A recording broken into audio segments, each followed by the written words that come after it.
Hello and welcome to Gutshot, home of the hottest takes for Magic the Gathering. I'm Will, and joining me as always is Frederick. Hello, it's Frederick, aka War Crimes Uwu on Twitch. Welcome to Gutshot, the Magic the Gathering podcast that you seek. If you're not already, hit that subscribe button so you never miss another second of that juicy Gutshot content. Fred, how's it going today? It's going pretty good. I've been playing some MTGO Vintage Cube. I've been learning to drive, which is awful, and I hate it. I had a milkshake yesterday. It was birthday cake flavored. Ooh, okay, yeah. There were a lot of people in the Baskin Robbins, and I got anxious. I didn't want to ask for a sample of a fifth flavor. So I just went ahead and got the birthday cake one, and it was pretty good. I'm very glad that I didn't put the promotional sour green slime on it that they offer to let you put on whatever ice cream for free, because I was thinking about it, but I think that would have been a bad combo, so I'm glad I made that call. That sounds terrible. I think you made the right choice. Yeah. It was a pretty good milkshake, but my partner got frustrated with me because I was trying to drink it while I was driving home, and I'm a very new driver and not very good at it, and it was making them very anxious. I'm going to recommend that you don't do that, and instead, why don't you talk about Magic with me? How's that sound? I would love that. That sounds excellent. So you have to harass our audience about engaging with our content. Why don't you go ahead and do that? Okay, all right. Hey, before we get started with our episode, we just want to say thank you for listening to this episode of Gutshot. It really does mean a lot to us. If you're enjoying the show and listening to the audio-only podcast, leave us a 5-star review on iTunes / Apple Podcast and write us a nice review. We'll definitely read any 5-star reviews we get. No new reviews just yet. We're sitting at a 5 out of 5, which is good, but that's only 3 reviews. Definitely want to get more of those. Yeah. If you're enjoying this episode, hey, be the change you want to see in the world. If you're enjoying this episode on YouTube, hit the like button to let us know. Again, hit the subscribe button so you don't miss another second of that juicy Gutshot content, and don't forget the bell icon is there if you want notifications for new episodes. But more than anything, we love comments. We want to hear what you think and what topics you want us to cover. Whether you agree with us, disagree with us, or think we're a couple of weapons-grade yahoos, let us know in the YouTube comments, or you can tweet at us at GutshotPod, and we'll definitely read any comments we get on air. No new tweets, but we do have some YouTube comments to read on air. And this first one is from Meg C, and this is a YouTube comment on our most previous episode, number 35, where we talked about proxies in Magic the Gathering. And Meg C says, make another designing Magic card episode. Parentheses, also more Palaka Worm content, please. Man, people really love it when we talk about card design. Yeah. I think that's one of the most interesting. Well, I mean, maybe I'm biased because I love game design. It's one of the most interesting parts of any game for me. But I think the design behind Magic the Gathering is one of the most interesting parts of the game for me, just thinking about the way that all the pieces click together. And I love, like, making cards and thinking about cards and thinking about making cards. On the Palaka Worm topic, I love big green creatures. That's my shit. I am a green ramp kind of guy. And I tried to build a deck around Palaka Worm when it was in Standard again. I was so excited it got reprinted. It got reprinted at Uncommon, and I wanted to build a deck around it. And I had my play set of... That was a rare and a Modern Masters set at one point, which is very funny to me. And $10 pack, your rarest Palaka Worm. But anyway, I built a deck around that and Sarkhan's Unsealing, which was the 4-mana enchantment where if you cast something with 4 or more power, you deal 4 damage to any target, and if you cast something with 7 or more power, you deal 4 damage to your opponent, each creature and planeswalker they control as well. And then if you cast... it played 4 Palaka Worm, and it played 4 Gore Claw, which was 3 and a green for a 4/3, and all of your creatures with 4 or more power cost 2 less to cast. So you just kind of turbo out some Palaka Worms, do a bunch of damage to your opponent's face, even if they kill the Palaka Worms. I just love Palaka Worms. I like big guys, I like gaining life, I like drawing cards, and it's a good time. So fellow Palaka Worm fan, good to see you out there. I think that Palaka Worm is the perfect power level for pushed green cards, right? Green has that thing where it can only do things if it's attached to creatures, and I want to see more Palaka Worms and less Great Hinges.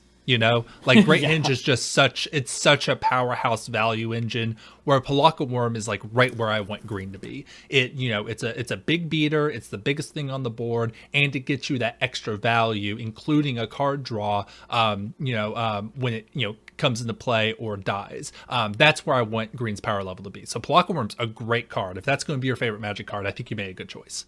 Yeah, I like that card a lot. It's definitely up there for me. Before we started this podcast, I was never one to kind of like make my own, designs or like think that hard about the design of Magic cards. But I have to say, after starting this podcast, I have really enjoyed coming up with the card designs that we do. And honestly, we have a few more at the end of this episode. And I'm super excited to share with you what I made. So, stay tuned. We're definitely going to be talking about designing Magic cards much more in the near future. Yeah, I think it's pretty great. I really enjoy the design of the Magic cards, and I like sharing them with y'all. A few people have commented asking us to do whole episodes designing cards, and I don't know if we'll ever do that, but it is definitely something that's fun for us. With that said, we appreciate any engagement we get. Like, comment, tweet at us, start a discussion about us on Kiwi Farms. Fred, would you like to discuss our second comment that we have for this episode? Yeah, we have a second comment, and this is from Mike Lee, and it says, "Don't read my comment on the air, act like you don't know me, Fred. Our dog misses you, return his calls for God's sake." My dog is right over there, and I just realized that I forgot to take her out before the episode started, so we might have to break to take her out to poop, and I don't want to edit it out. I want Will to try to entertain everyone by himself in a way that does not interrupt the flow of the episode for about 5 minutes while I take her out to take a fat shit on the lawn, or just bark at another dog and then have to go inside. That sounds disgusting. All right. Okay. Well, let's move on to our main phase. Big topic, like big news in the Magic community, and that is Jumpstart Historic Horizons coming to Arena with Magic's maybe not very first, but the first serious implementation of digital only cards. Jumpstart Historic Horizons releases on August 12th, and this is only coming to Arena. A lot of exciting stuff that's happening with this new iteration of Jumpstart. It contains 31 new cards, and these cards will only exist in digital form. And it seems like all of these cards are going to do something that makes sense to only exist in a digital environment. They use one of the new digital only mechanics, which we'll talk about here in a bit, or they do something that really isn't possible in paper Magic, like doing random effects from a huge pool, or putting lots of card on a text or lots of text on a card that won't fit on an actual physical card. The rest of the set consists of new to historic reprints. Most of these are coming from Modern Horizons 1 and 2, and there's some powerhouse cards in there for sure. There's a handful of reprints from other paper sets, and then there are a few reprints that are already in the client.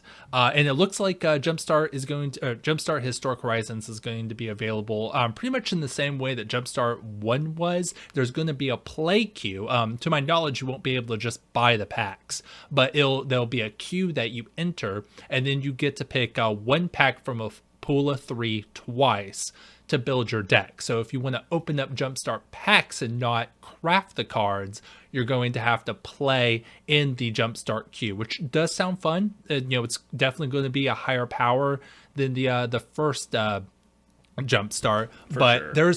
There's a lot to talk about going on with this. Fred, just as a whole, what are your first thoughts when you hear that like this Jumpstart Historic Horizons is coming to Arena? What is your off the dome thought on this? Okay, so without the digital only cards, I was incredibly excited for this. I have mixed feelings about the digital only cards, but the couple of really good changes I think they made, I think are really good changes. Any cards that are from old sets, the original Jumpstart was just the set symbol would either be Jumpstart or M21. So even if they were reprinting an old card that was already on Arena, it would have the Jumpstart set symbol, so it would be categorized as a different card. So if you pulled more than a playset, you wouldn't get gems for it. But with this one, like for if you already have like a playset of a rare, and you pull one, it's going to have the old set symbol. It's going to count as a part of that playset, and you're going to get like the 20 gems or whatever. The big one to me is, this is confirmed on Twitter by, I believe, either Gavin Verhey or Mark Rosewater. If there are any packets that you have not opened before, you are guaranteed to be offered one of those packets in your 3. And that is huge. Well, you know, with the last one, I know you were hunting every basic land because you just really loved playing Jumpstart, and I know like you went through a lot of different runs where you were just like kind of picking packets you already had because you weren't offered any new ones. And the fact that that is going to be a change is very good and very huge. And then like the other thing with the previous Jumpstart was I really loved playing it, but I could never justify spending the 5,000 gold on it because most of the cards in there were things that would only ever see play in casual historic brawl decks. Like the rare was almost guaranteed to just be like fight tribal historic brawl commander.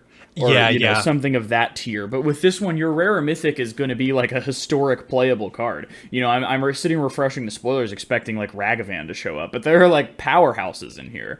So I think it'll be a lot more bang for your buck. I do wish there was a more competitive queue where you like aren't guaranteed any prizes, but if you get like 7 wins like in a draft, you can like free roll into another one.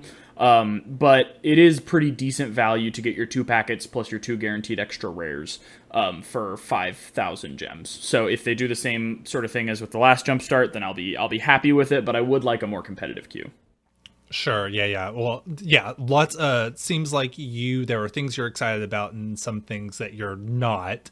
I actually love almost everything I've heard about this new set. As you mentioned, I was super into Jumpstart 1. I really like powered down formats. That's something that really appeals to me as a Magic player, and Jumpstart was definitely that. So I was trying to get all those basic lands, but I really did love just playing those decks. And when it came back a second time, even though by that time I had already had all of the basic lands and most of the cards that I needed for historic from it, I was still playing it just because I love the format. So, and I'm pretty optimistic about a lot of the new stuff that's coming to the Arena client, both digital only cards and reprints. I would say the biggest thing here are these new digital only cards. I think we have a lot to talk about there. So let's just get into that discussion. As I said, there's going to be 31 new cards. And these cards all do something that's really not possible in paper for the most part. A lot of people are using the Hearthstone comparison, and I do think that's apt in a way, right? But so these cards are going to do a lot of randomization, getting stuff from your deck, stuff that you just can't do in paper. And in addition to that, there are 3 reused mechanics that we'll be seeing in the set. Fred, do you want to give us a bit of a rundown on the 3 mechanics that are coming to these digital only cards? Yeah, so the first one is Seek. And it's kind of like drawing a card. It's basically like you'll draw a card from your deck, but your deck will get shuffled, and you'll only draw a card with those specific attributes. So like you can seek a card that costs 2 or less. I believe your deck is shuffled, either that or it picks the top card of your deck that meets those qualifications and just slides it into your hand. I'm not 100% sure how it interacts with scrying, but basically, seek something that costs 2 or less. You'll draw a card from your deck, but it'll always be something that costs 2 or less. Seek a goblin. You'll draw a card from your deck, but it'll always be a goblin, etc. But it's random from the pool. You don't get to choose what it is. Yeah. Right. So it's just drawing a card, but basically it'll try to draw a card, and it'll do it until it draws a card that meets those characteristics, and then puts it in your hand. And then there is Perpetually, which, fun fact, Perpetually is the only keyword mechanic that's an adverb. That's interesting. And what it does is, a magic card will never tell you to do something blankly except perpetually. But anyway, it's a change that can be made to a card that is permanent. It basically changes how the card is printed, whatever zone it goes to, exile, graveyard, hand, as far as we know, command zone. So like there's a spell for 1 mana that gives something -1/-2 perpetually as an instant. So you can give your opponent's Arclight Phoenix -1/-2, and then when it goes to the graveyard, if they try to bring it back, it'll instantly die because it always has -1/-2 no matter where it goes.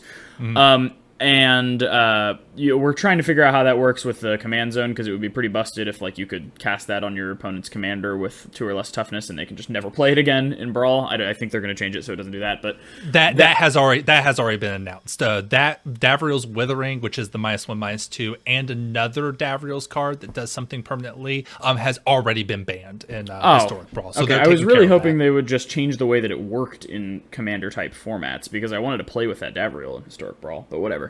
It's the Davriel Commander. It's already banned in Historic Brawl. I figured, because he can give something -3/-3 perpetually. Well, that's disappointing, but I'm glad that at least you can, whatever. But that's perpetually, and then Conjure, which essentially make a real card exist from outside the game. Like it's a card, not from your sideboard, it's just like a card that doesn't exist in the game. It begins to exist in the game as a real card, not a token, that can be returned to your hand, can be sent to the graveyard, can be exiled, can be blinked, etc. And that makes it work sort of like tokens in Hearthstone do. Like in Hearthstone, every token has a cost, every token can be bounced to your hand, every token can be shuffled into your deck, tokens can be reanimated from your discard, although Hearthstone reanimation works a little weird.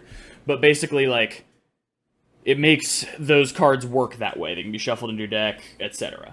And there are a few cards that conjure cards. Some of them conjure cards that aren't legal in Historic, but the cards that conjure them are legal in Historic, which is pretty interesting. But yeah, those are the 3 new mechanics.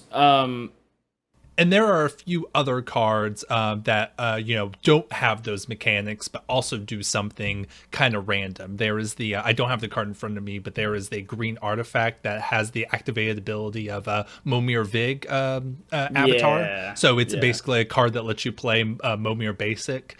So it's not just, those aren't the only like weird digital only cards. There are a few that don't use those mechanics, but do something else that's only possible in digital. So yeah, back in my day, the only digital only mechanics were taking a shit while you were playing.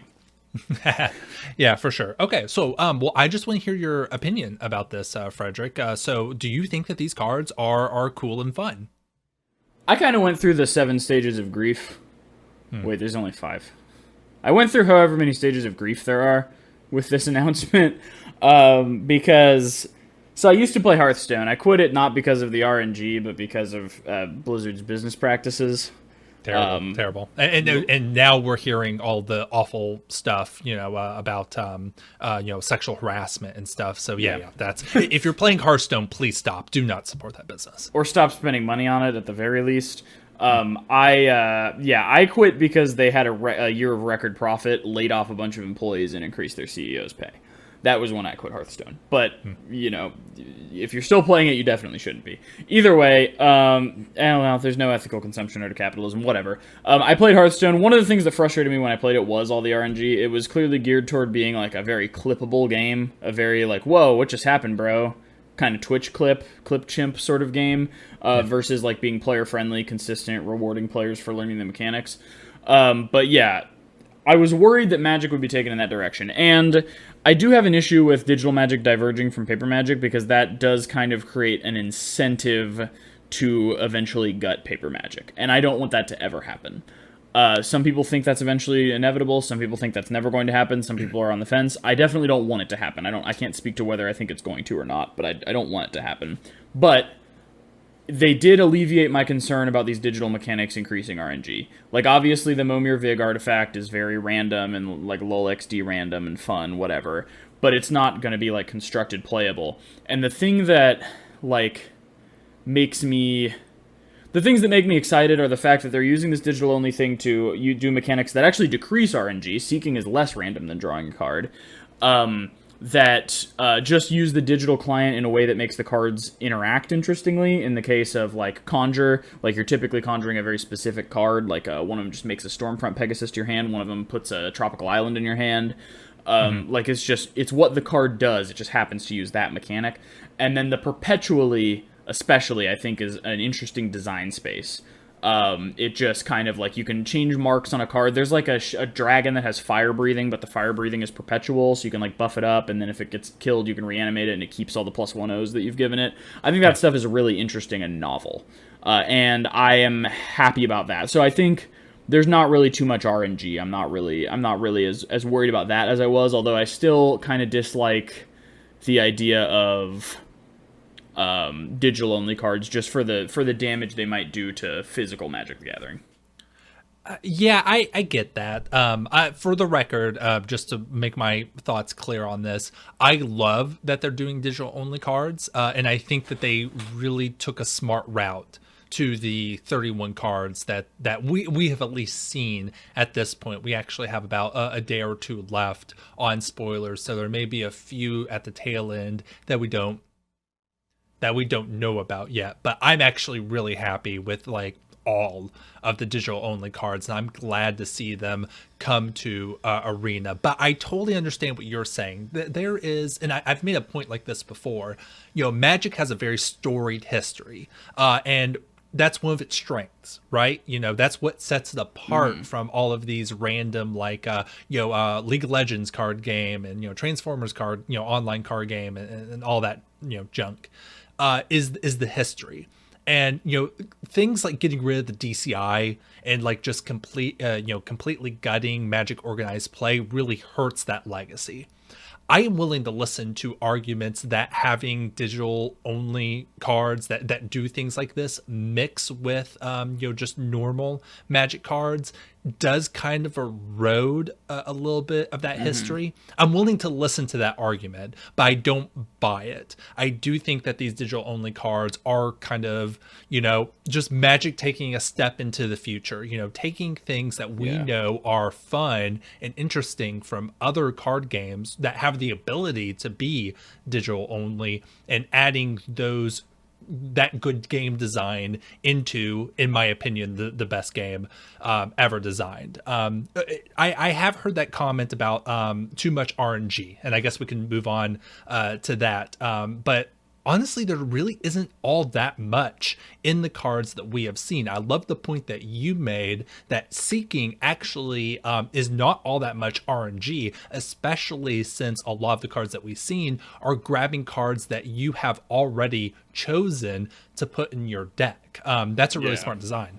Yeah, we know that WotC was destroying Magic the Gathering with RNG, printing cards like Divination that just gives you 2 random cards that could be anything in your deck. So this is, really they're really reining in those RNG mechanics with Seek here. Yeah, and then stuff like Perpetual and Conjuring. A lot of the Conjuring is a steady. It's like it only conjures the same card, or it gives you like a choice between 3. I think there's the one card. It's like the blue artifact that you pay mana and tap it, and it gives you like a bunch of options. But like the Momir Vig artifact, it's definitely costed and kind of just rules wise wouldn't really be a constructed playable card. It's obviously meant to just be a fun card, and its stats line up that fact. Like stuff like Perpetually, I think that's it has weird things with the command zone, like you mentioned, and I'm glad that they're paying attention to that. But just like being able to affect Magic cards perpetually, I don't think erodes the erodes the integrity of the game in the way that a lot of people are saying that it does. I think Perpetual is a great addition to the online version of Magic. Yeah, I will say it's my favorite of the 3 that was added. I think at the end of the day, I'm still too concerned with like the history of Magic and the preserving the sort of integrity of the gameplay that I don't want any digital only mechanics, but like I would much rather have this than like, when you play this card, add 3 random goblins to your hand from Magic's history. You know what I mean? Yes. Yeah. And it's clear that it's clear that the designers have chosen not to put that card into this format. Now, will we get something like that in the future? Almost definitely. And that's something that kind of worries me a little bit. But do you think that we're becoming Hearthstone? Do you think that that Magic is pretty much just like going down that path these days, or do you still feel that Magic has its like own identity and is like still apart from those other online only games? We're not becoming less like Hearthstone. Okay, I'll say that. Fair. Okay, Yeah. well, I don't know. I don't know. Do you think that, and I'll answer first, but do you think that these cards are a net positive or negative for Magic the Gathering as a whole? I would say yes. One of the things that Magic has trouble with is getting new players, in comparison to these flashier, bigger IP type online card games like Hearthstone or Legends of Runeterra, Gwent, that type of thing. And I think that this is a positive. I think that it increases the excitement of the gameplay of Magic for people who are not lifers like you and I. We want things to be the same, just because, we're kind of just, at that age of loving Magic and having Magic be a part of our lives. We love the history of it. But a new player just wants it to be fun and exciting and something that they can engage with. And these type of digital only mechanics, I do think they do a better job of attracting those types of players. So would you agree with that? I don't know, honestly. I think that doesn't give new players, maybe I'm misinterpreting what you're saying, but I don't know if that gives new players enough credit. I think like the big hurdle for new players that I think makes like Pokemon or something more attractive than Magic is the stack and layers. Like these really like are kind of weirdly archaic mechanic stuff that isn't really intuitive. And like Arena already fixes that because it handles it for you in the rules engine. I don't think these like random mechanics are going to be more, or like I don't think these digital only mechanics are going to do anything to attract new players. WotC has put a lot of market research into what attracts new players. I think they are trying to jump in on Hearthstone's slice of the pie a little bit, and that was part of my concern with this change. Is like, what was it motivated by? Was it Hasbro saying you need to get in on Hearthstone's market share? I need to see our digital play up this much and Hearthstone's down this much, or there will be consequences for the WotC division of Hasbro. Or was it Mark Rosewater and Gavin Verhey, motivated by their love of the game, as they tend to be, excited to bring it into a new paradigm and just explore these new mechanics? And I honestly can't tell. Mark Rosewater has to pretend everything that he does is motivated by his love of game design, which is why he has to pretend that like he's excited about Secret Lair Lord of the Rings or whatever. But like, Secret Lairs to me were very obviously cynical in the way that they were made. Versus, and like the Secret Lair subscription and stuff, versus this doesn't seem necessarily that way. It could be that. It could be motivated purely by the people designing this game being excited to work with some new mechanics that they couldn't do in paper. I don't know. It kind of depends on what the motivation is. Okay, yeah, that makes a lot of sense. I totally understand your argument there. A good point that I didn't think about as I was making that argument is that new players are not seeing these cards. Yeah. Like they're in Jumpstart. Like, new players, I do think that new players coming to Arena should not be trying to get into Historic or play Jumpstart Historic Horizons with Modern Horizons 1 and 2 cards. They should be playing standard. Like they should be playing like pre-con standard and opening up the latest standard set. So that's a good point. But also new players will occasionally look into Magic streams to be like, oh, I heard about this, Magic Arena, and they'll see the top players playing Historic and possibly using these digital only cards. So that idea is still there, but you're right. They shouldn't be exposed to that as much as it would need to be a real pull for new Magic players. So I appreciate you making that comment. Yeah, I think that's the important thing is like, where are these cards going? Who is seeing them? And I don't know if it's new players. Okay. Yeah.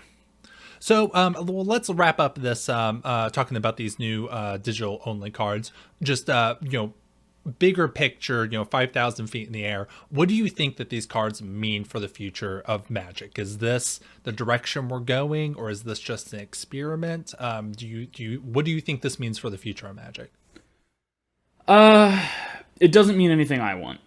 I would rather this not have happened at the end of the day. Like, I'm not as mad about it as I was. I'm excited to play with these. I'm excited to play this Historic Horizons event. I'm going to do some Jumpstart. I'm going to do as much as I can to get the cards that I need for Standard, although, it's not as friendly to me as a person who plays a lot of Limited as a draft would be, where I can win more of the cards. But, Sure.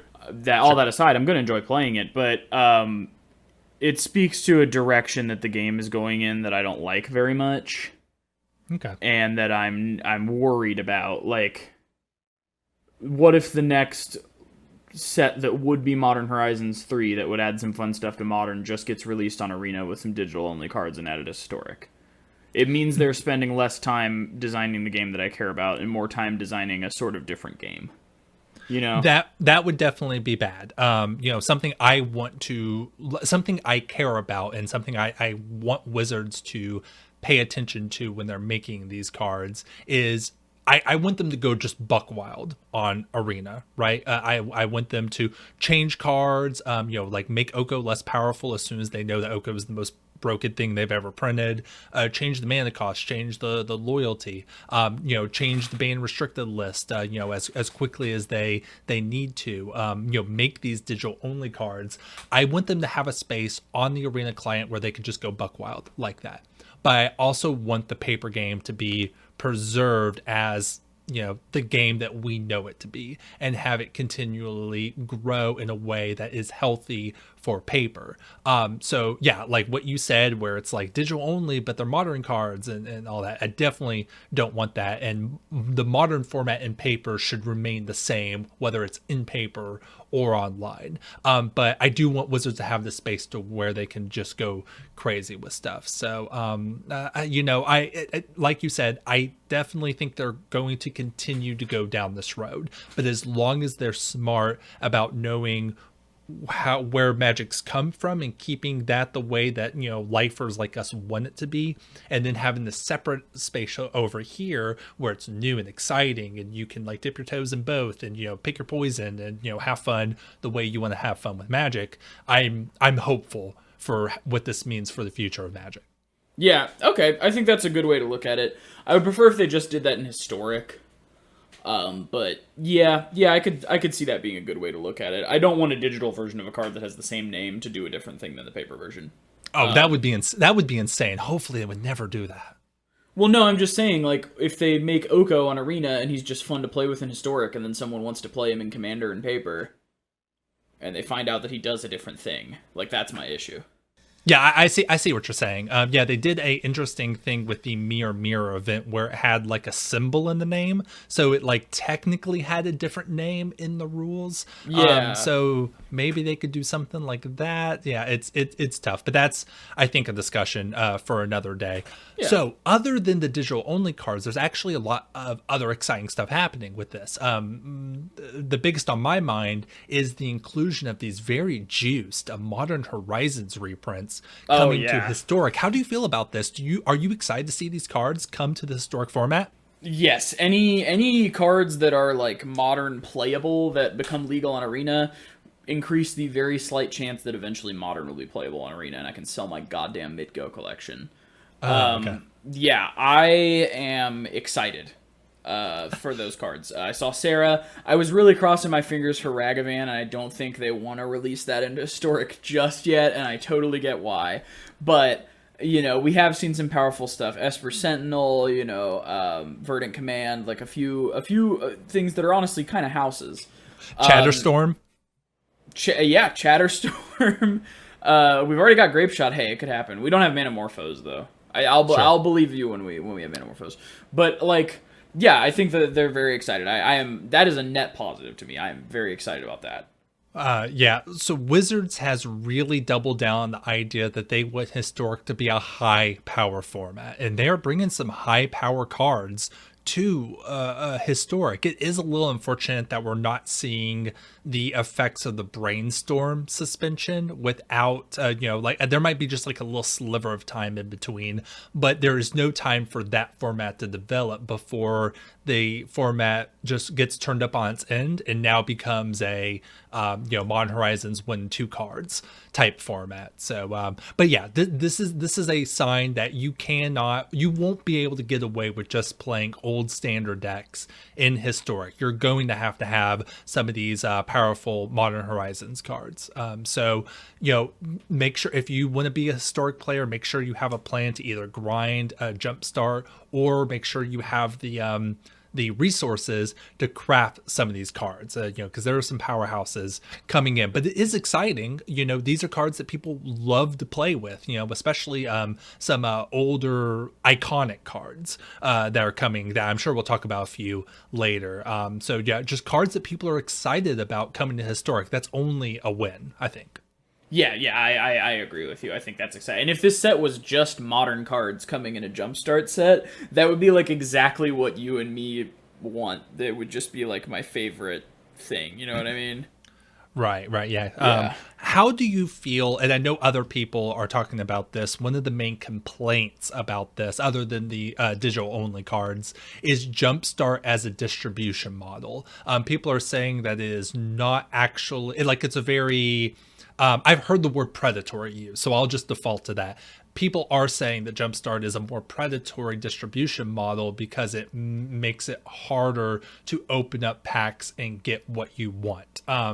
Do you like the way that, do you like collecting cards through the Jumpstart model, or do you think that that's like a bad way to get these new reprints in people's hands? I think I'm of two minds on that, right? I think for new players, it's great because they don't get tricked into playing a draft and then losing and spending way more gold than they would have on packs. If we look at like the number of rares, because rares is what people really care about, especially lifers. If you look at the way that the rares compare, you're going to get 3 or 4 rares for the price of half of the draft.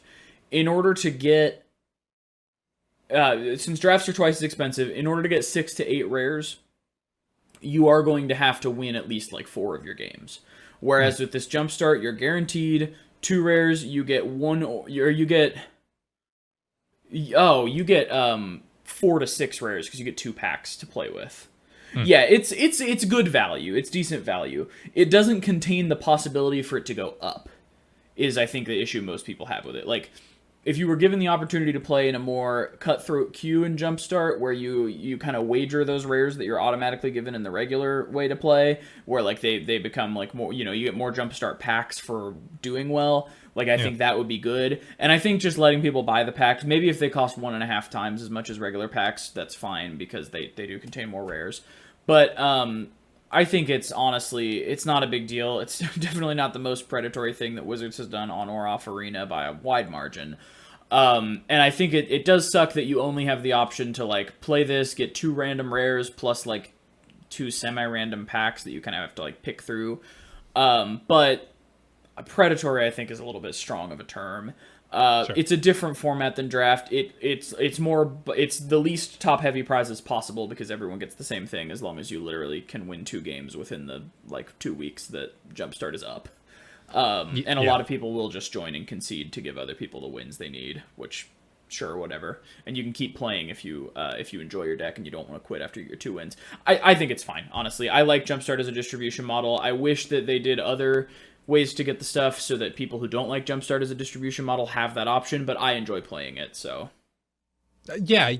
I actually find the Jumpstart queue to be a lot of fun. You have to keep in mind you're getting a limited Magic experience on top of it. Yes. And that's not nothing. And these packs are juiced. It's not like the old Jumpstart where, I love the power down format, but these aren't just like draft. There are some draft commons, but you're playing with like real modern legal cards, like designed for modern cards. So you're getting a good Magic experience on top of opening these packs. You mentioned earlier that they are changing the way that you will see these packs. As you mentioned, if there are packs you have not seen, you are guaranteed to see at least one of those every time you get a pool of 3 packs to pick from. So that's really going to help. I think that by itself is going to alleviate a lot of the concerns that people have about Jumpstart being a bad way to get these cards in the hands of players. Yeah. I think that's definitely true. Sure, yeah. So, and honestly, if you are if you are playing Arena and you don't have the resources to grind Jumpstart in a reasonable way to get the cards that you need, I don't think that another model would have helped you. You know, like if you just have packs, that you could buy or enter just a traditional draft queue, if if you still don't have enough resources to like be able to grind a like that kind of queue, like you're still not really going to be able to get anything. So the problem there isn't Jumpstart. The problem is you just not having the resources to get the cards that you need. So it's not really it's not Jumpstart's fault, but I am willing to listen to a little bit of people wishing that Jumpstart was a little more generous in getting these new cards. Yeah, I guess it's like the other thing to kind of remember is like when Arena started out, it was literally just standard sets got released on Arena. They didn't introduce anything else. And now there is like probably there's a release between every standard set now. It's like twice as much content, and they've definitely not doubled the amount of resources players have to access that content. So right. I think those complaints are a little more justified. Yeah. Okay. That makes sense. So yeah, I mean that's pretty much our discussion about what Jumpstart Historic Horizons means for Arena. There was one nugget of news that came in the State of the Game announcement that spoke a little bit more about Jumpstart. So we're just going to mention that real quick here. 100 card Historic Brawl is getting a permanent queue in Arena with the release of Jumpstart Historic Horizons. So Fred, real quick, how do you feel about that? Are you excited? We've spent a lot of time talking about it. Yeah, we asked for this literal thing. So I'm very glad that we're getting it. I'm excited to like sort of update all my Historic Brawl decks to turn into just Arena Commander decks. And then I'll probably, once I've grinded my rank up to where I feel kind of stagnant in Historic each month, I'll probably switch to playing Historic Brawl because it is very fun. Yeah, and with these new Modern Horizons cards being added to Historic Brawl, it's just a net win. I'm so glad that they listen to the community and are giving us this, because I think that this is going to honestly juice the Jumpstart queue numbers, right? Because people are going to be like, oh, well, I'll get Jumpstart because I'll open up these one or two Modern Horizons cards, and they will be perfect for this Historic Brawl deck that I'm building. So right. I think that those are really going to complement each other, and I'm so glad that they did this. We'll probably talk about this a little bit more in depth on a future episode, but it was announced, so I want to talk about that. Yes, absolutely. Yeah, I think that'll be a future episode for sure. But yeah, right. Overall very happy with that change. Yeah. Okay. So, like we said, we've talked about a lot how we're getting these new historic reprints, and we wanted to do, as we usually do here, we wanted to talk about our top cards that we're excited about. So these are new to historic reprints. I think that most of these are going to be Modern Horizons cards, but there might be one here or there that's from one of those extra sets. And these lists are probably just going to be very part and parcel for like what type of Magic players we are. I know that my list is very much like they're very will cards, right? Yes. Yeah, absolutely. All right. Fred, do you want to go ahead and tell me your first card that new to historic reprint that you are excited about? All right. The guy everybody loves to blink, Blade Splicer. Oh, yeah, great card. 2 and a white, 1/1. All your golems have first strike, and when it comes in, you make a 3/3 golem. My partner plays a green-white blink in Modern with like Aether Vial, and when you blink this guy, you get another 3/3, and the 3/3s have first strike as long as he's still around, and that's pretty good. I'm happy to see him here. We don't have Flicker Wisp in Historic yet, but we are getting Resto, and I think with time there will be a place for old Blade Splicer, classic Modern creature deck card. Oh yeah, for sure. It's great for blinking. It's just it's a fine card on stats. There's all sorts of shenanigans you can do with it. Yeah, it's like the classic white mid-range card that's at the power level that Historic is at. It's just it's a slam dunk card. Yeah, definitely. So what's your first one? Yeah, so I'm choosing Ichor Wellspring. Very popular artifact card. I think Popper plays this a lot. I know I play this in a lot of my artifact-based red decks and like Commander. 2 mana artifact. When it enters the battlefield or is put into a graveyard from the battlefield, draw a card. So you play it, you draw a card, you sack it to whatever, and you get another card. You can often loop it with other cards to get value. Duretti loves this card. It does seem with the new Jumpstart, they're adding a lot of artifact synergies. I believe that there are multiple packets that are artifact based. And I think that this card is going to be one of those innocuous cards that really juices an artifact historic deck. So I'm looking forward to see how that plays out. And in any historic brawl deck that cares about artifacts, this is a slam dunk, just bread and butter artifact card for those decks as well. Yeah, I mean, I definitely think so. I don't think we'll ever see like affinity in historic, and I think that's good. I don't think it'll ever get the critical mass of those cards, but it's got Ornithopter and stuff, so I don't know. I think all that glitters is really annoying, and any artifact that's good makes all that glitters better, so I'm a little apprehensive. Absolutely. What is your next card? My next card is Verdant Command, kind of a play on Primal Command a little bit. It's 1 and a green. Let me see if I can remember all the modes off the top of my head, because I just have the list of the names. It's 1 and a green for an instant. Choose 2. Gain 3 life, make 2 tapped 1/1 squirrels, exile target card from a graveyard, counter target loyalty ability of a planeswalker. Wow, you nailed that. So, I don't know if it was in the right order. I think the squirrels come first, and then life, and then graveyard, and then planeswalker. So, I tried to play with this in Modern, and it's just not good enough. Whatever. Okay. There's a lot of versatility there. You can stop a reanimator spell and make 2 squirrels. You can counter like a planeswalker ult or just like a Tibalt that you like really need to deal with, but it can just buy you a turn without letting them get any cards off the Tibalt and make the squirrels. They minus Tibalt on something, you counter it, make 2 squirrels, and then you can kill the Tibalt, and it didn't do any damage, and you did that for 2 mana, and you get to keep the 1/1s after.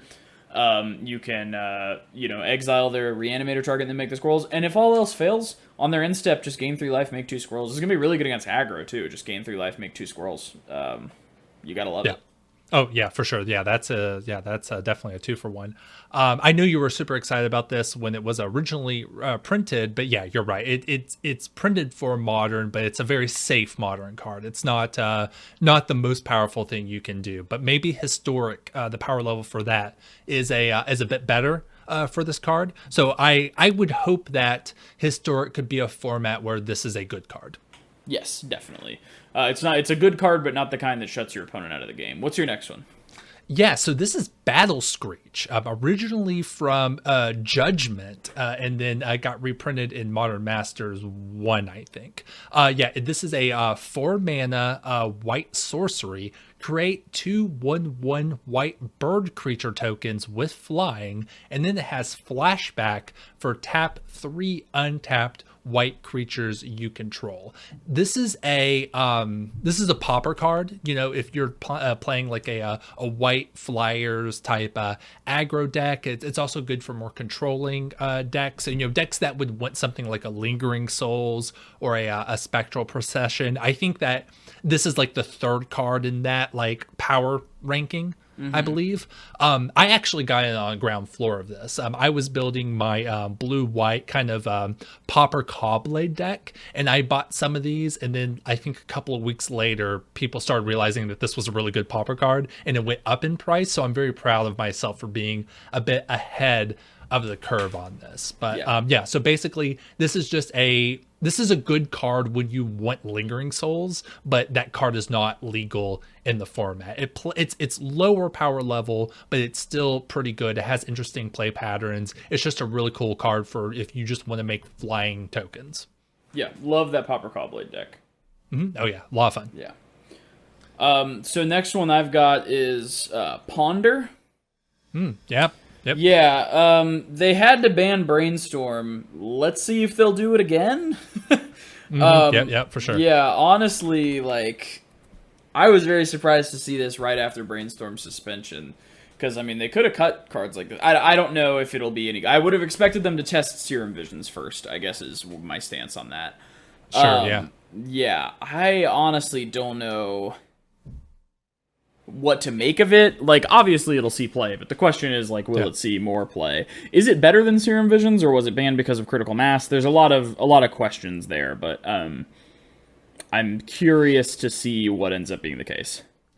I don't like that they're banning Brainstorm and then immediately printing the best replacement for it. Now maybe it's in a power vacuum. It's not the best replacement, but just all of those decks can just slot in Ponder for Brainstorm and not lose all that much. I mean, they're losing a lot of power, but it not like really hurting the deck all that much. I kind of wish that those old Brainstorm decks had to like kind of change a little bit, kind of find a different way of doing things, so they didn't just have a really good one drop cantrip.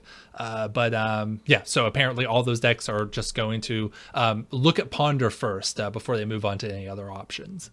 I think like it doesn't protect you from Thoughtseize. Like it's definitely a worse card, but it is definitely like the next best thing. Yeah, no, it's definitely not Brainstorm, but like it's been proven to be a very good card. Speaking of the next best thing, what's the next card that you think is the best thing? My co-host for my other podcast, Distandies, Jordan, he's a Magic player, just like us. Hasn't been playing quite as long as us, I don't think. But he's super into it. He's probably a lifer just like us. And one of his favorite things to do in Magic is basically abuse enter the battlefield effects. And we were talking about the new Jumpstart coming to Arena, and we were talking about how cool it would be to get Mole Drifter in Historic, and I think both of us were like, nah, with Ephemerate in the format, and then Restoration Angel, Soul Herder coming, they wouldn't give us Mole Drifter. Well, gosh darn it, they gave us Mole Drifter. You know it, you love it. Classic Magic card, 5 mana, creature elemental. It's blue, a 2/2 flyer. When it enters the battlefield, you draw 2 cards, and then you can evoke it. So you don't get the creature, you just get the enter the battlefield effect.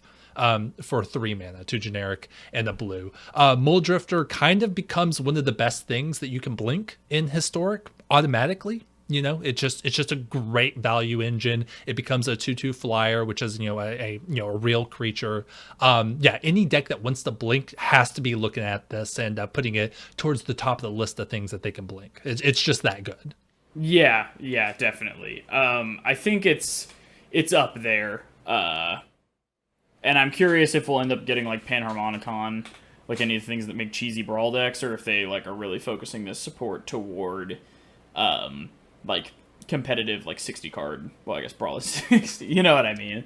And I'm curious if we'll get like other busted blink targets. Charming Prince is legal on Arena, so I really think that kind of thing might have legs. Panharmonicon is already legal in Historic. Oh yeah, okay. So that'll be something really good for you to do with your Panharmonicon. Yeah. All right. What is your next card? Yeah, and this is one I think is a sleeper. Trumpeting Herd.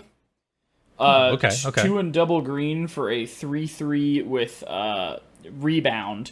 Make a 3/3 it isn't a 3/3. It makes a 3/3 elephant token and it has rebound. Mm-hmm. So, it's 4 mana for 2 3/3s. You get one immediately and then one at the beginning of the next turn. Mm-hmm. And that's a lot of body for 4 mana. I think this card's good. I think it'll be a good card. I think it'll see some play. It'll obviously be good in that limited format, but yeah, I'm pretty high on that card. What do you think about it? Oh yeah. Cards that do this have proven to be, at least like baseline playable, and a lot of them have been good in their formats. Call the Herd is like the OG, I think, and then there's like this one. There's Crushing Footfalls, which is seeing a lot of modern play these days. It's good. Like cards that make multiple real creatures are just good, and this is just the new iteration of that. Formula. So yeah, this is if you're playing any sort of green mid-range, this is a card you want to make sure that you are at least aware of existing and think about for that deck. Yeah, definitely. What's your second to last? Or did you go first? So these are the kind of real iconic cards. This card very close to my heart. I've played a lot of this in a lot of different formats. Restoration Angel is coming to Historic, and I think that this is definitely a watershed card. Decks that are trying to blink, this is like one of the top ways to do that. It's right up there with Yorion and Ephemerate. I think that those are like the big 3 for blinking. Restoration Angel, this is a 4 mana, 3/4 angel, with flash and flying, and when it enters the battlefield, you may exile target non-angel creature you control, then return that card to the battlefield under your control. So you can't chain the Restoration Angel, you can't chain it with angels, but most other creatures you're able to flash this in, get another ETB trigger, and get a 3/4 flyer on top of it. That is just an incredible rate. And I'd like to remind everybody that Thragtusk is already in the format, and that is one of the first things I want to try in Historic. Thraggin' and Swaggin', I'm going to be trying it too. I'm very, very excited for that. Yeah, Powerhouse card, has tons of pedigree. You don't need me to tell you how good Restoration Angel is. It's one of the most excited cards one of the cards I'm most excited for to come to Historic. Yeah, this is really a one step closer to Modern moment. For the Historic format in a big way. Now we're just waiting on Court of Calling and Ewit. Oh, for sure. Or Kiki Jiki would definitely be fun. I don't know about that one, Chief. Sure. Okay. Fair enough. I believe this is your last card. What is your last card? My last card is Sarah the Benevolent, and mostly because this card was just shy of being playable in Modern in terms of power level. She's a Planeswalker who this is a normal amount of time to wait before talking about something. I'm not Googling what she does. I'm doing the same thing. Alrighty. Sarah the Benevolent.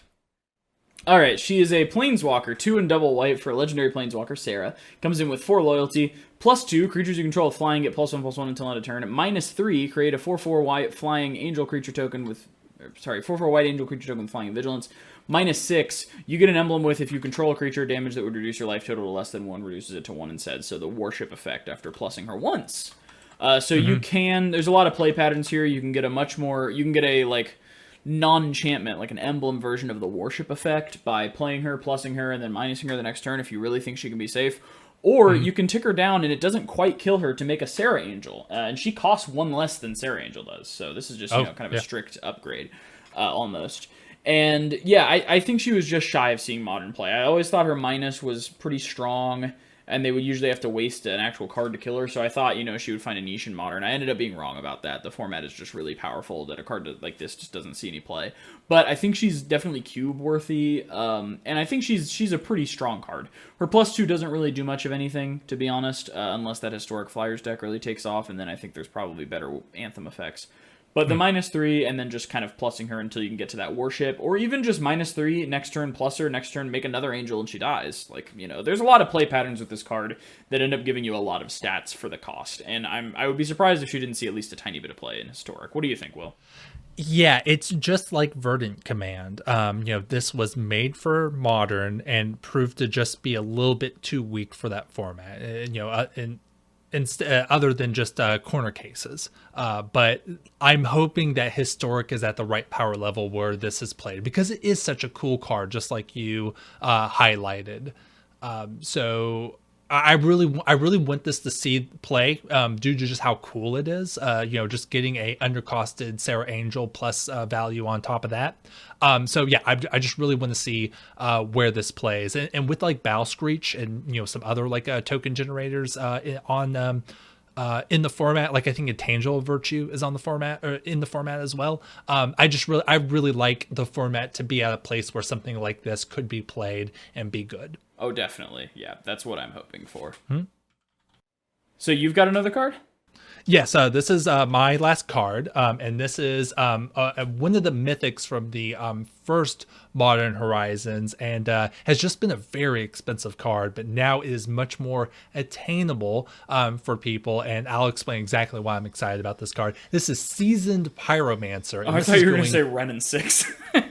Seasoned Pyromancer, and this is absolutely going straight into Winota 100 card Historic Brawl. It's just a perfect card for that deck. It is a 3 mana 2/2. It's 1 generic and 2 red.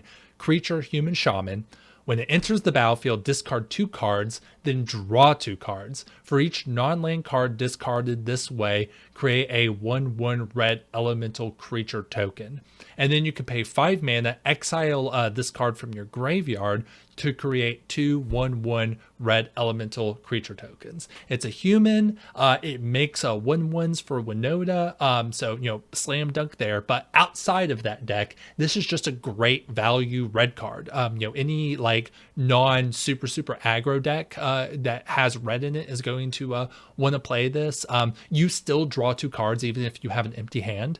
So if you're hellbent, you get to play this and just draw 2 cards, and it's a 2/2, and you get value when it dies. With that ability in the graveyard. This is just proven to be a very powerful kind of mid-range red card, and this is going to see a lot of play, I think. Yes, absolutely. I think it's a powerhouse of a card, and I am curious where it's going to see play, but it's the kind of card that it's going to see play. I've got mono red mid-range, just kind of like a big red deck built in Historic, and that's what I've been jamming recently, and I'm curious if he'll make it in there. And I think he will. I'll probably replace like Baby Chandra, the one from M19, M20 with him. But I think he's definitely pretty good. Yeah, so that is each of us top 5 new to Historic reprints. There's so much to be excited about. I mean, we didn't talk about Chatterstorm. We didn't talk about just like a Soul Herder or stuff like that. Ranger Captain of Eos, like not Eternal Witness, but like the new one that is a bit more overcost and eternalizes. There's so much coming, but those are our top 5. It's definitely going to be a different format once Jumpstart comes out. I 100% agree. I think it's going to be a very different format, and I'm very excited. I think it's going to feel more like Modern, but without Utopia Sprawl or Arborel for any of the cards that make Modern fun for me. Sure. Okay, all right. So enough about Jumpstart. Let's move into I guess we're still talking about Jumpstart, but let's move on to our scoop step. Fred, do you want to tell us what we're doing today? Yeah, so we like making cards, or at least I like making cards, and Will tolerates it.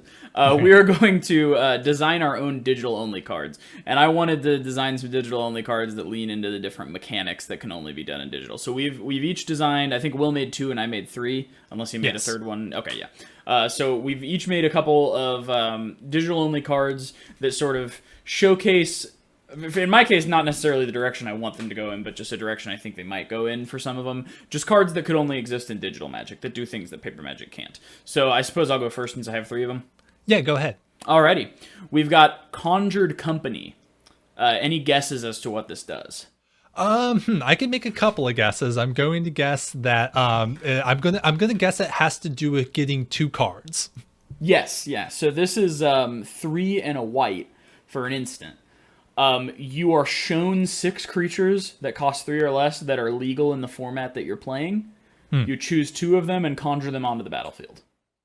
Oh yeah, that's nice. I like how you're not putting them into your hand. I guess they have to they have to come out onto the field to be the reference that you want it to be. But that gets around the mana issue to where you have to be able to play them. So, yeah. So that's that's nice. I wonder what the playability of that card is going to be. I mean, part of why Collected Company is so good is the seek issue, or not issue, but like you're getting cards that you have already chosen to put in your deck. This card, I mean, we know Collected Company is good, but since like the spread of creatures is so wide on this, it really is, like you have to think about like what the average case is going to be. I wonder like, because if you looked at statistically, I wonder like what the average power of cards, like power level of cards you would get on that card. That's very interesting. Yeah, I would be curious to see that too. I think the thing that balances it out is that when you Coco, you will see between 2 and 4 creatures, and with Conjured Company, you're going to see shittier creatures. You're going to see a lot of draft chaff, but you're going to see 6 of them. So it's more likely that you'll see something you might want, I don't think it'll be as powerful as Coco, but I think it's a white card. Yeah. Did you say that there was a mana value cap on that, or can you just play like if you get something that costs like 10 mana? Are you able to play that? Oh, no. You'll only be shown creatures that cost 3 or less. Oh, okay. Yeah. Okay, that's good. Yeah, definitely. That's definitely good. What would you feel about pick 2 cards whose combined mana value does not exceed a certain amount, but then open up that cap? How do you feel about that design? I feel like that would be a lot harder to like show a player specific cards to pick from. Yeah. Okay. Yeah, I don't know. I think like a Chord of Conjuring would be fun. Yeah. Okay. Like a I get that. convoke, and then you get shown a few creatures of that mana cost, and you get to pick one. I think there's a lot of space with the conjuring thing. I think conjuring random stuff is something I'd want to be wary of, but I wanted to lean into it for this design. I like the way that you line that out, having that mana value of 3 cap, and doing that. I like if they were going to make a card like this, your card here is where I would want them to start out with. Yeah. So let's hear your first digital only card.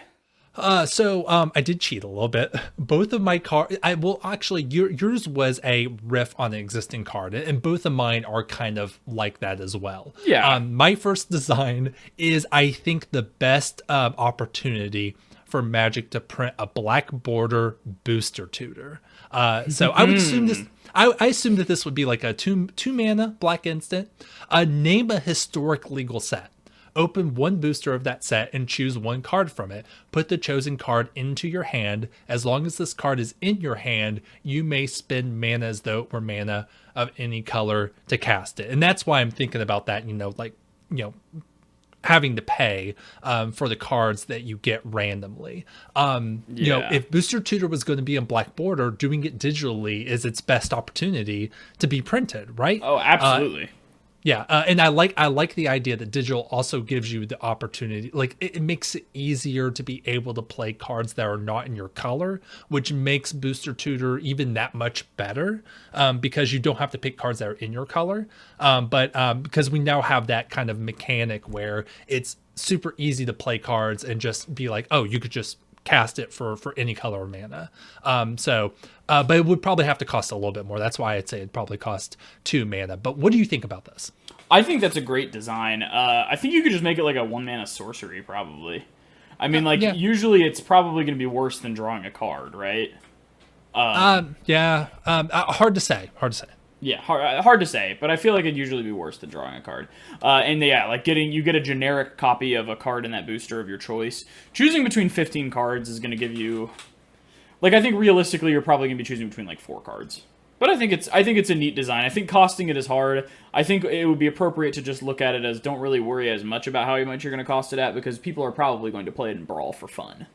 And I think it'll be a very fun card there, but I don't think you should be worried about making sure that Booster Tutor is costed correctly for constructed. I think you're right. But it would just be cool. Magic has always looked for opportunities to print silver bordered cards in black border. And this is just another. Booster Tutor is definitely one of the more iconic silver bordered cards, I think. And this is a great place to bring it into black border. So. All right. What is your next card? All right, my next card is Nahiri Stoneforge Heriter, and I went a little crazy with this one. All of these loyalty abilities only work in digital. All right. This is 1 a white and a red for a legendary planeswalker Nahiri, so a 3-drop. +1, conjure a short sword to your hand. Oh, that's cool. Yeah. Forge up to 1 target equipment or up to 1 equipment card in your hand twice. To forge, choose between 3 abilities. The equipment gains that ability perpetually. So there's a list of 9 abilities I have here that go onto the equipment, and that you pick between 3 of them twice when you -1 Nahiri. And you can do it to an equipment in your hand or in play. So the abilities are Indestructible and Hexproof. Equipped creature has +1/+1. Equipped creature has Lifelink. Equipped creature has Vigilance. Equipped creature has First Strike and Haste. Equipped creature has Flying. Equipped creature has Ward 3. Equip 0. And whenever equipped creature attacks, put a +1/+1 counter on it. So you can maybe you have a lot of options. You can have her just be an engine on her own, where you conjure the short sword and then you augment it a couple times before you cast it, so it equips for free and it's +2/+2 and lifelink and ward 3 instead. Or you can sort of build your own Embercleave turn 1 win, or 1 turn win kind of thing, where you just keep an Embercleave in your hand and you keep minusing Nahiri on it to make it eventually give so much stats that you just kill your opponent in 1 turn. There's a few different routes you can take this down, mid-range combo, whatever. And then her starting loyalty is 3, so you can do this 3 times to an equipment you already have before she dies. Her -2 is conjure a Stoneforge Mystic to your hand. Oh, okay. Yeah, that is pretty good. Yeah, so I think she's pretty balanced just because of the inherent disability that equipment has. like the inherent like sort of issues it has with like, you kill the creature and then you've kind of dealt with the equipment. But I really like equipments. I think they're really fun. I love Stoneforge Mystic, and I wanted to try my hand at like a fair copy of that uses the digital mechanics. And like I think the idea of customizing a card in a way that doesn't involve very much RNG but kind of allows you to like edit an equipment to have different abilities is kind of interesting. Oh yeah, I love that forge ability. That is so cool and a great application of like the Davriel terms and conditions thing. That sounds like so much fun. I also love equipment. I love aggressive strategies, and You invented that Pauper Cawblade. that that Nahiri is definitely, if I was going to play anything equipment, I would love that card. I would love it. I love that forgeability is so cool. I would hope there would be other cards with that keyword. This is just one I wanted, like maybe a 2-mana 2/2 that forges an equipment attached to it when it attacks. You know what I mean? Sure. Yeah. Now, do you think when you're designing this card, the ability to conjure a Stoneforge Mystic, do you see that as like an ultimate, like kind of once you do that, the game's over? You've just accrued so much value, or do you think that's one of those? You know how some planeswalkers have a kind of mini ultimates that that are like easier to get to but aren't as game breaking. Are you thinking of it that way? Well, when I designed the card, I gave her 3 starting loyalty, and that ability is only -2. So you can do it, and she's still around. And I figure, like, it doesn't protect her. She doesn't have any way to protect herself, so it's fine for her to have a pretty powerful minus. Or 2 pretty powerful minuses. She's 1 a white and a red, so if you're just playing her to get the Stoneforge Mystic, you're paying 5 mana for it total, because she conjures the Stoneforge Mystic to your hand. And like I think that's pretty balanced. Like if you play her and you've already got creatures and you're getting a Stoneforge Mystic, like yeah, you've given your opponent something to get through. But if you already had some creatures, it's fine for a planeswalker protected by creatures to do something valuable. That's kind of just the way they work. I think it's pretty balanced. I don't really look at it as an ultimate. I look at it as like you'll pick a line of play when you play the Nahiri. Maybe you'll minus to make the Stoneforge Mystic and then minus to forge whatever equipment it grabs, or you'll just make a short sword and then keep forging it. Like there's a lot of different ways you can do this planeswalker. Yeah, I think the Stoneforge is just kind of one of them, but I wanted to make the abilities balanced so that you kind of have a hard time deciding which one you want to use. Yeah, that makes sense. I kind of like with Sarah, how you spoke before, how you can play it minus it, and it's just like playing a Sarah Angel. How this is kind of like that same concept, just in like kind of in a reverse way, like a different way. I think that's neat. Yeah, those are the planeswalkers that I think are good designs. So what's your second digital only card? All right, so I was racking my brain thinking about what things in Magic can we not do, but we have tried to do in the past. And I thought Falling Star, right? You know, the dexterity cards that, for obvious ableist reasons, or, ableism reasons, reasons that we don't, want to have in the game that require physical dexterity. I think there's reasons other than ableism that those are bad game design, but continue. Sure, yes. Okay. My card is Artillery Barrage. This is just an expensive red sorcery. I don't know how much this would cost. Oh, hell yeah. Artillery I love this first line. Artillery Barrage strikes the battlefield. Destroy all non-land permanent struck. Each player who controls a struck permanent sacrifices a non-basic land. I went through a couple iterations of this, but basically it uses the graphics of the game to do a Falling Star-like effect. So it would be like some sort of circle or blast zone that would show up on the battlefield in a random spot and then hit anything that is in that radius. Yeah, I like this design. And then if you play it in a deck that's only mountains, it doesn't hurt as bad when you get hit. Right, that's true. And red is the kind of chaos color. I mean, this is very much a red card. I don't think anybody could argue that. You could hit your own stuff. It could be a mix of your opponents and your stuff. It could go hit one of the corners and hit nothing. I figured that hitting your opponent's just stack lands would be way too powerful. So I wanted it to, but I wanted to get that, it does, it hits, it hurts the land, like you're losing lands if it hits you, but you're also not losing every single land that you have. So I would love to see an iteration of this.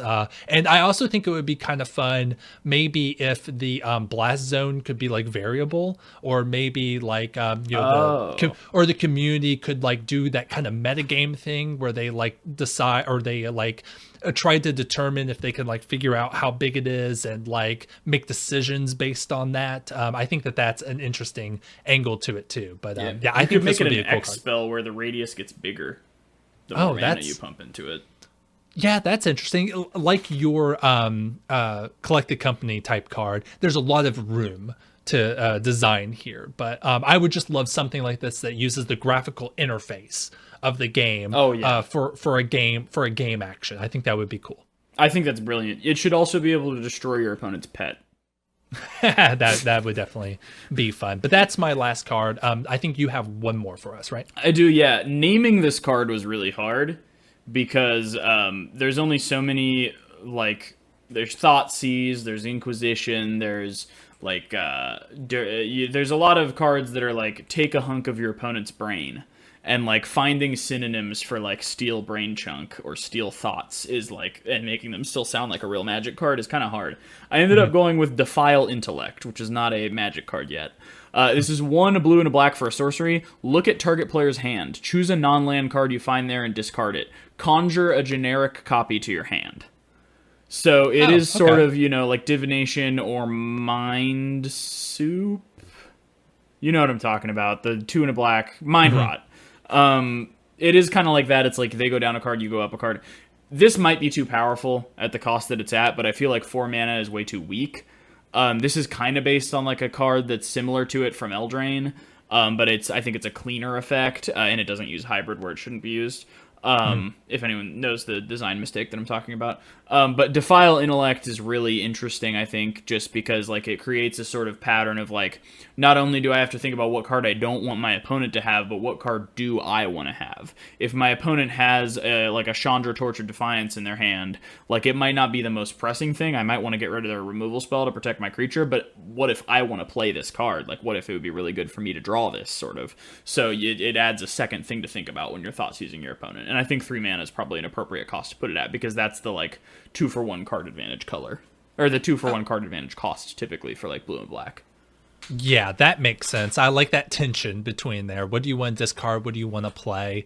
Do you think that this has to be a digital only card? Could this work in paper if they really wanted it to? Like you exile it, and while it's exiled, you can play it. For anything. Or do you think this really needs to be a digital only card?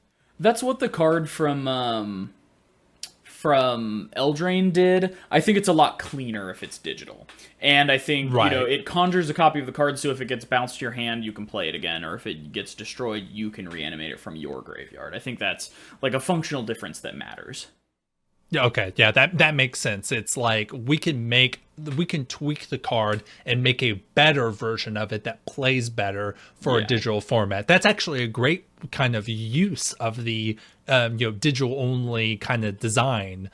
Is like basically we can make cards that had to like do weird things to work within the rules of Magic just actually work the way we intuitively want them to work. So that's a good use of that kind of way of designing, I think. Yeah, and something that none of our custom cards had considered, and that I don't know if any of the real cards they made considered, like a design space that hasn't been used yet.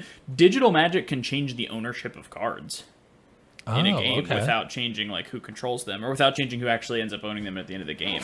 Like there could be like a creature control sort of spell that actually like makes it so the creature becomes yours within the rules of that game. I don't know, just something to think about, something they could do with these digital only cards. Sure. Yeah. So those are our digital only designs. Do you like what we've come up here? Do you think these are bad designs? Let us know. We want to read your comments, and you could tweet at us and let us know what you think of our design skills. We'd love to hear what you have to say. Yeah, is this killing Magic the Gathering? Is digital Magic killing paper Magic? Is paper Magic killing digital Magic? Did you know that there are thousands of Magic cards that are exclusive to paper Magic? All right. Okay. This has been a long episode, but lots of stuff to talk about, lots of things to consider. How about we wrap this one up? Absolutely. This has been a very long one. Thank you for listening to this episode of Gutshot. You can follow me at WarCrimesWoo on Twitch. Will is at AgroRhetoric on Twitter, and you can follow the show on Twitter at GutshotPod. pod. Yes, subscribe to the YouTube channel, rate us, review us, do all that social stuff to let us know that you like what we're doing. This has been Gutshot. Don't worry, everyone. Fred took his dog out. It's all good. The dog hasn't been just sitting there waiting, and we will see you next time. We will see you next time.